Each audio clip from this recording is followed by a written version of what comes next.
Құрметті менің YouTube көрермендерім, менің каналыма тіркелмеген болсаңыздар, міндетті түрде тіркеліп қойыңыздар, себебі күнделікті керемет, денсаулықтарыңызға пайдасы бар ақпараттармен бөлісіп отыратын боламын.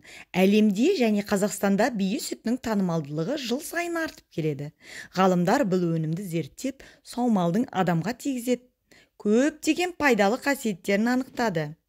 Яғни саумалдың емдік қасиеттерін айтатын болсақ, саумал бұл жеңіл қорытылатын белсенді биологиялық өнім. Ол ағзаға сіңірілу кезінде ас қорыту процесіне қатысатын органдарға, яғни асқазан, ұйқы без, бауыр, ішек үлкен жүктеме жасайды. Сол себептен дененің қалыпқа келу процесін жылдамдатады. Саумал метаболизмді қалыпқа келтіруге, тұмаудың алдын алуға және қатерлі ісік ауруын емдеу үшін қолданылады. Сондай-ақ ол қан айналымын жақсартады және ер адамның потенциясын күшейтеді. Бие сүтінде көптеген дәрумендер, микроэлементтер және басқа да биологиялық белсенді заттар бар. Кейбір микроэлементтер басқа сүт өнімдеріне кездеспейді. Ал құрамындағы С дәрумені мөлшері сиырдың сүтінен 7 есе жоғары. Еуропаның ғалымдары оны емдік және диеталық өнім ретінде пайдалануға кеңес береді.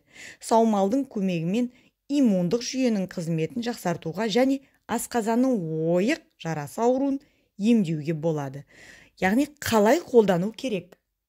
Тәулігіне 1 литр саумал ішсеңіз, ағзаңыз жоғары сіңімді ақуыздармен, амин қышқылдарымен, оңай қорытылатын майлармен, дәрумендермен және минералды элементтермен қамтамасыз етіледі.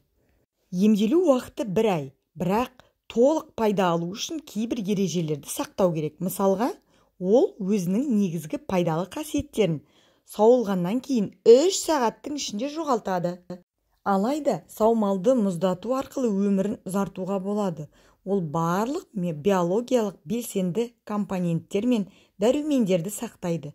Оны күніне 4-5 рет тамақтанудың алдында 20-30 минут бұрын 250 миллиграммнан ішкені дұрыс. 1 аптадан кейін адамның көңілі көтеріліп, ұйқысы жақсарып және тәбеті ашылады. Саумалға 2-ның 1-інің қолы жете бермейді.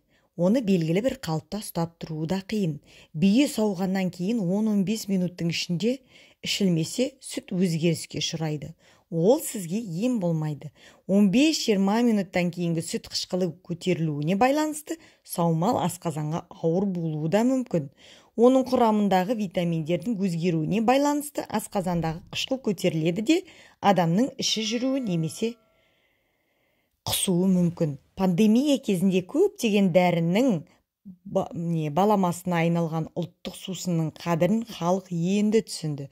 Сондықтан көпшілік табиғи таза өнімдерін қолжетімді болған қалайды. Күніне 3 рет 10-15 минуттан қарапайым жаттығу жасап тұрыңыздар. Терең демалып, демді шығару өкпе жұмысын жақсартады.